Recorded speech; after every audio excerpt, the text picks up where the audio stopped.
Hello, this is Spear. Today I want to talk to you about finding the sweet spot in a rental market. What I have here is let's say this is a market. Now you can adjust these numbers to your local market.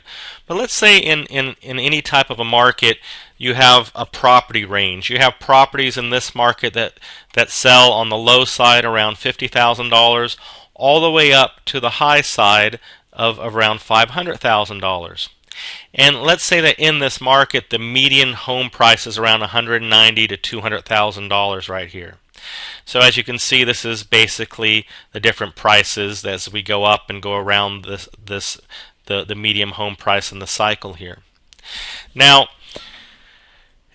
in a good market, all properties appreciate. Okay, it's just like a tide. In a rising tide, all boats rise.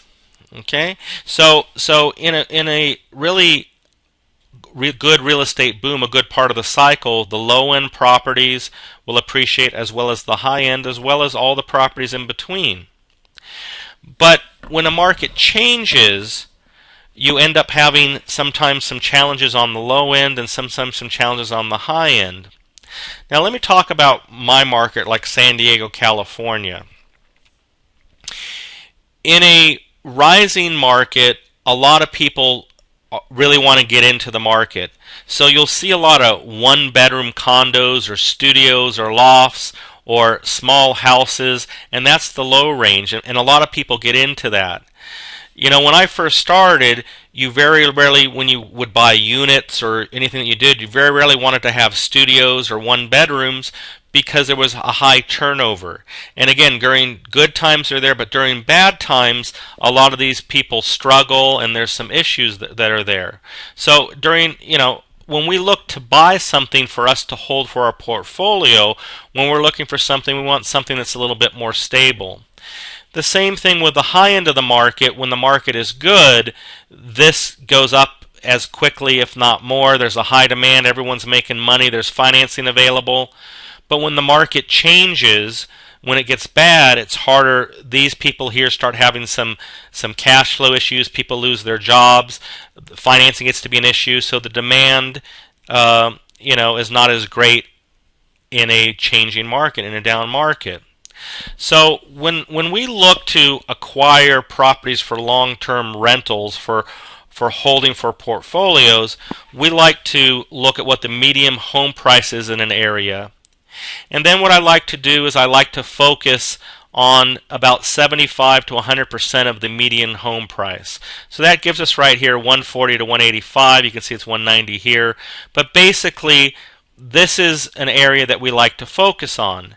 And why do we focus on this? Well, there's a couple reasons.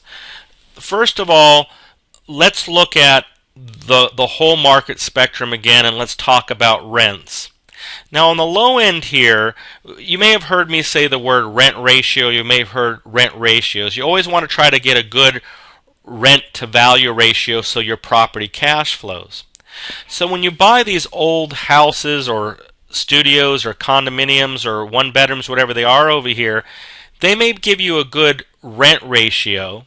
And so let's say about a $50,000 property, it may rent for $600, $700 a month, and that gives you a good cash flow.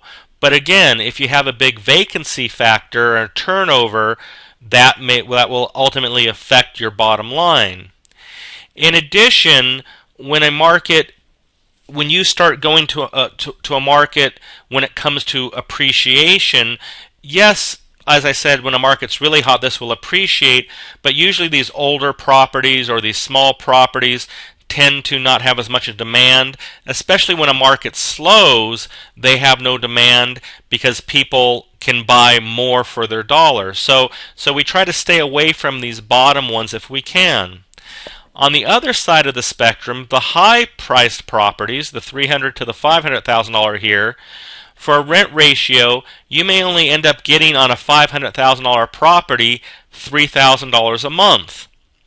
So when you're looking purely for a rental and you're looking, the property cash flow, it's not a good cash flow for you.